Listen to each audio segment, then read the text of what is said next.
तो देखिए हमारा जो ये जो कंसेप्ट है छोटा सा, मैं सभी स्टूडेंट्स से कहूंगा कि इस वाले पॉइंट्स को, इस वाले टॉपिक को थोड़ा ध्यान से सुनना, क्योंकि एक बार इसे आज सुनने के बाद मुझे लगता भविष्य में ये चीज फिर आप गलत ना करें।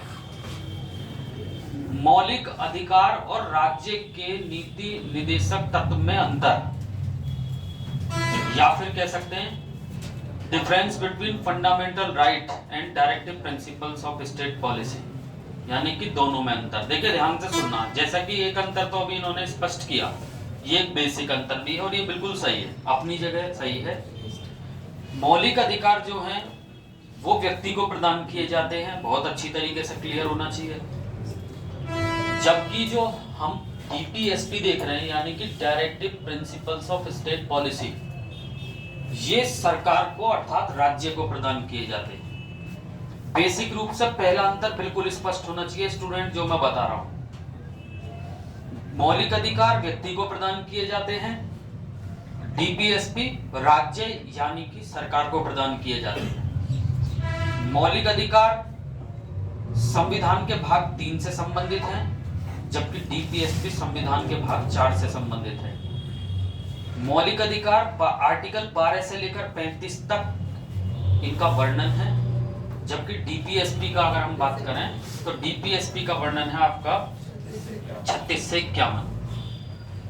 मौलिक अधिकार वाद योग्य होते हैं और डीपीएसपी अवाद योग्य होते हैं। मेरा कहने का अर्थ ये है, इस विषय वस्तु को थोड़ा सा ध्यान से सुनिए, क्योंकि सवाल एग्जाम में ये पूछा जाएगा दिए गए विकल्पों में से वाद योग्य कौन से होते हैं या फिर अवाद योग्य कौन से होते हैं। तो जैसा कि मैंने अभी बताया, मौलिक अधिकार तो होते हैं वाद योग्य। इसका अर्थ यह है कि मौलिक अधिकारों के उल्लंघन होने पर हम सर्वोच्च न्यायालय या उच्च न्यायालय जा सकते हैं और उच्च न्यायालय या सर्वोच्च न्यायालय इस संबंध में हमारी क्या करेगा, रक्षा करेगा। तो वो तो होते हैं वाद योग्य। क्लियर। अब अवाद योग्य क्या होते हैं, तो याद रखना स्टूडेंट, राज्य के नीति निदेशक तत्व जो होते हैं वो अवाद योग्य होते हैं, यानी कि इनके उल्लंघन होने पर, या कह सकते हैं इनका उल्लंघन होने पर हमें कोर्ट जाने का कोई भी अधिकार नहीं है। और याद रखना है, ना ही इस संबंध में सर्वोच्च न्यायालय या उच्च न्यायालय हमारी कोई रक्षा करेगा। इसे इस तरीके से भी समझ सकते हैं, चूंकि ये राज्य को प्रदान किए गए हैं, जैसा कि मैंने अभी बताया सरकार को दिए गए हैं डीपीएसपी, तो किसी भी मामले को न्यायालय में इस आधार पर चुनौती नहीं दी जा सकती कि सरकार ने हमारे नीति निर्देशक तत्व का उल्लंघन किया है, यानी कि इस मैटर पर न्यायालय में चुनौती नहीं दी जा सकती, क्योंकि भारतीय संविधान का अनुच्छेद 37 जो हम अभी पढ़ने वाले हैं 37 डीपीएसपी का ये है, वो इस बात को साफ शब्दों में कहता है कि डीपीएसपी के जो अधिकार हैं उनका उल्लंघन होने पर उन्हें न्यायालय द्वारा लागू नहीं कराया जा सकता।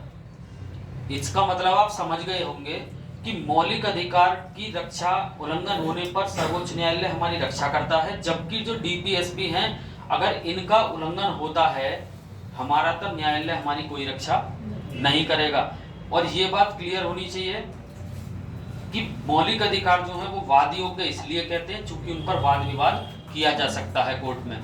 इन्हें डीपीएसपी को अवाद योग्य इसलिए कहा जाता है चूंकि इन पर न्यायालय में वाद विवाद नहीं किया जा सकता।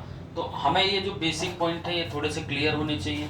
और भारतीय संविधान का आर्टिकल 37 जैसा कि मैंने अभी बताया, याद होना चाहिए, वो इसी बात को स्पष्ट करता है कि डीपीएसपी जो राज्य के नीति निदेशक तत्व हैं, अगर इनका उल्लंघन हमारा होता है तो फिर हम न्यायालय नहीं जा सकते, यानी कि न्यायालय इन्हें लागू नहीं कराएगा। ठीक है, तो ये है मौलिक अधिकार और राज्य के नीति निदेशक तत्व में मुख्य अंतर जो हमें मालूम होना चाहिए। स्टूडेंट वीडियो को लाइक और शेयर करना ना भूलें।